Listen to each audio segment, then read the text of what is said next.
प्राचीन समय की बात है। ये स्टेशन बहुत ही सुंदर हुआ करता था। यहाँ लोग खास तौर पर इस स्टेशन की सुंदरता देखने ही आया करते थे।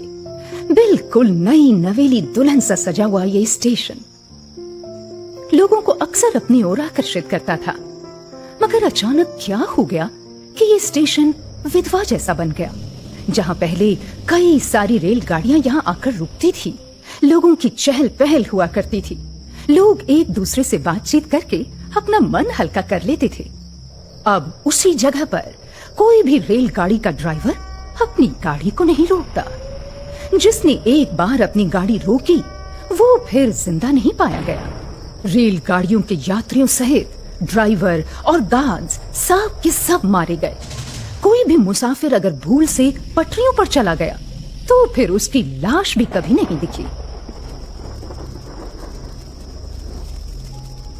जो लोग अपने रिश्तेदारों की लाशें लेने वहां जाते उन्हें भी शैतान मार डालता था। आखिर एक अकेला शैतान ऐसा कैसे कर सकता था? एक साथ इतने सारे आदमी कैसे मार देता था? शैतानपुर में रहने वाला बबलू बैंगलोर में रहकर पढ़ाई कर रहा था। वो अक्सर अपने पिता राकेश से शैतानपुर शहर के रेलवे स्टेशन के बारे में सुना करता था। फिर जब एक दिन उसकी छुट्टियां हुई तो वो अपने गांव शैतानपुर आया, मन में ये निश्चय करके कि एक न एक दिन वो इस हकीकत का पता जरूर लगाएगा। आखिर ऐसा कौन सा राज है जिसका आज तक पता नहीं चला?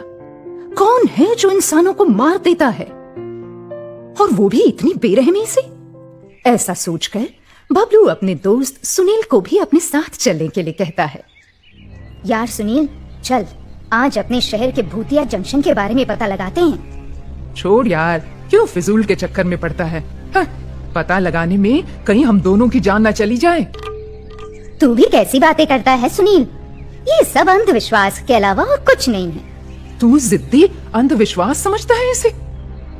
अरे बाबा, हकीकत है। सारे रेल के ड्राइवर्स तो पढ़े लिखे हैं, फिर वो स्टेशन पर गाड़ी क्यों नहीं रोकते अपनी? बता। देख सुनील, मैं जिस दिन रेलवे का ड्राइवर बन गया ना, फिर तो इस जंक्शन पे जरूर अपनी गाड़ी रोकूंगा, देख लेना तू। और वाकई कुछ दिनों के बाद बबलू रेलवे का ड्राइवर बन गया। जैसे ही शैतानपुर जंक्शन पर उसने अपनी गाड़ी को रोकने की कोशिश की, एक भला आदमी सफेद कुर्ता पजामा पहने, बड़ी बड़ी आंखों वाला उसके पास आया। उसने बबलू से कहा, बेटा यहाँ गाड़ी मत रोको वरना अनर्थ हो जाएगा। देखो देखो, वो शैतान आ रहा है तुम सबको मारने। अच्छा, तो तुम वही हो जो किसी गाड़ी को यहाँ रुकने नहीं देते, यहाँ तक कि गाड़ी के ड्राइवर को भी डराते हो। मैं सच कह रहा हूँ। देखो वो पटरियों के बीच से दौड़ता हुआ शैतान यहीं आ रहा है हमारी तरफ। वो सबको मार देगा। मेरी बात मानो, गाड़ी को फौरन यहाँ से भगा दो। देखिए, आज मैं उसे पटरियों के बीच कुचल के ही रहूंगा। कितने सालों से सबको तंग कर रखा है उस शैतान ने। आज तो उसका नामो निशान तक मिटा दूंगा मैं। क्यों तुम मेरा नामो निशान मिटाओगे? अभी बताता हूँ। ऐसा कहते हुए शैतान बबलू को चलती ट्रेन से नीचे धक्का दे देता है और ट्रेन का हैंडल गलत दिशा में मोड़कर उसे पटरी से उतार देता है। बहुत सारे लोग ट्रेन की इस भीषण दुर्घटना में मारे जाते हैं। उन सभी लोगों की लाशें देखकर शैतान बहुत खुश होता है और एक जोरदार ठहाका लगाकर वहां से गायब हो जाता है। सुबह के अखबार में न्यूज आती है, शैतानपुर जंक्शन पे भयानक ट्रेन हादसा, ड्राइवर समेत हजारों लोगों की मौत। देखते ही देखते पूरे शहर में ये खबर आग की तरह फैल जाती है और कुछ ही देर में वहां लोगों की भीड़ इकट्ठी हो जाती है। उस भीड़ में एक तांत्रिक भी था। सारा नजारा देखकर उसने कहा, ये शैतान का काम है। जो लोग उस भूत की बात को नहीं मानते उन्हें वो इस तरह मारता है। आज मैं साबित करूंगा कि भूत होते हैं दुनिया में। इस ट्रेन एक्सीडेंट में मेरा भाई भी मारा गया है। उस शैतान को मैं जिंदा नहीं छोड़ूंगा। तांत्रिक बाबा, ऐसा क्या चमत्कार करेंगे? इस शैतान से तो सरकार तक हार मान गई है। बहुत सारे तांत्रिकों को तो पहले ही मार चुका है ये शैतान। हम भी इसी शैतानपुर के रहने वाले हैं। शैतान के बारे में यहाँ सब जानते हैं तांत्रिक बाबा। उसे मारना आसान काम नहीं है। जो एक ही बार में इतने लोगों को मार सकता है, वो आपको ऐसे ही छोड़ देगा? तभी तो कहता हूं, अब वो शैतान मेरे हाथों मरेगा। और इतना कहकर तांत्रिक ने अपना त्रिशूल आसमान की तरफ करके कुछ मंत्र पढ़े। मंत्रों की शक्ति से मरे हुए यात्रियों की सारी आत्माओं को उस तांत्रिक ने अपने कमंडल में कैद कर लिया।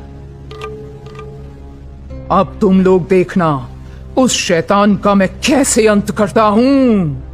इतना कहकर तांत्रिक ने वहीं एक हवन कुंड बनाया और उसमें अग्नि देकर शैतान का आवाहन किया। अचानक कहीं से सफेद कपड़े वाला वही भूत सामने आ गया।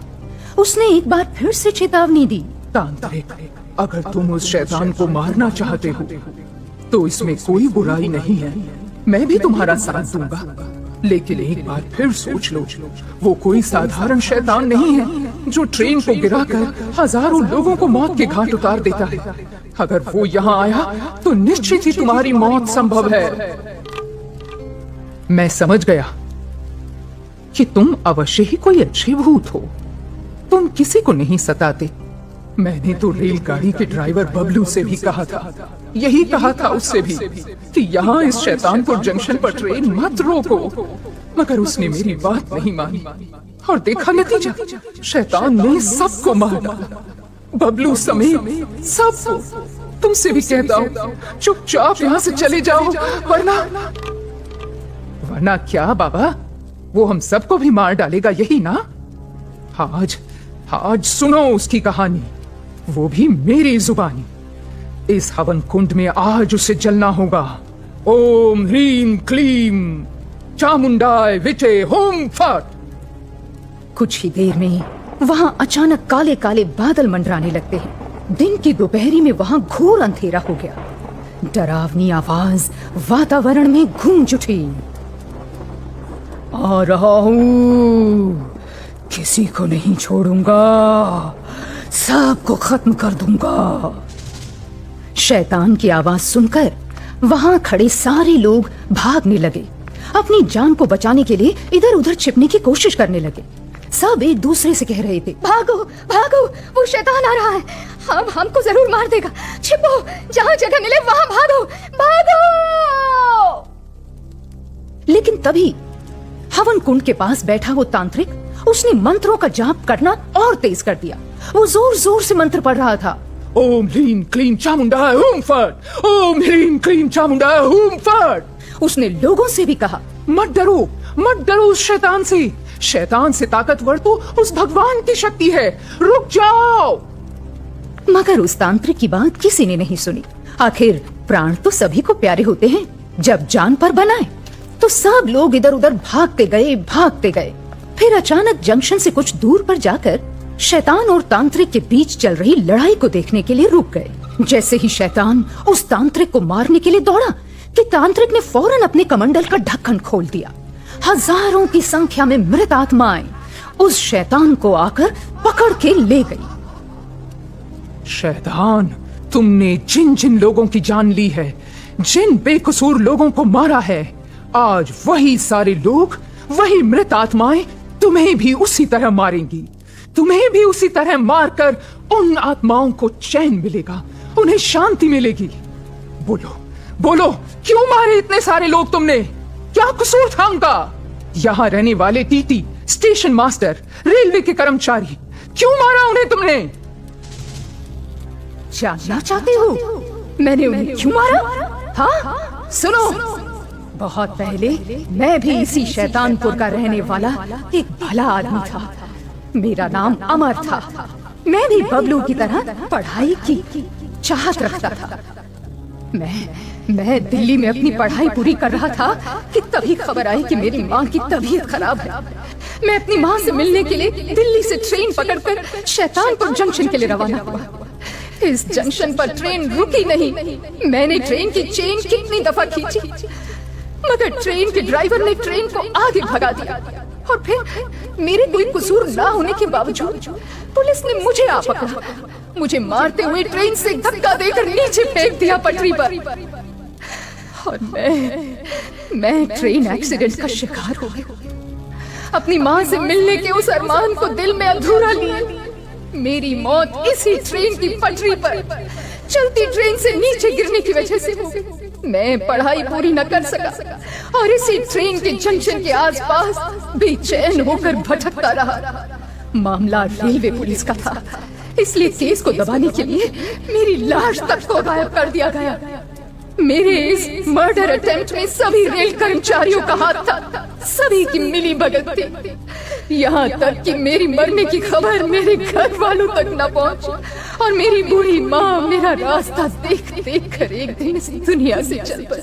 कहो कि मेरी क्या गलती है? बोलो, मैंने क्या कसूर किया?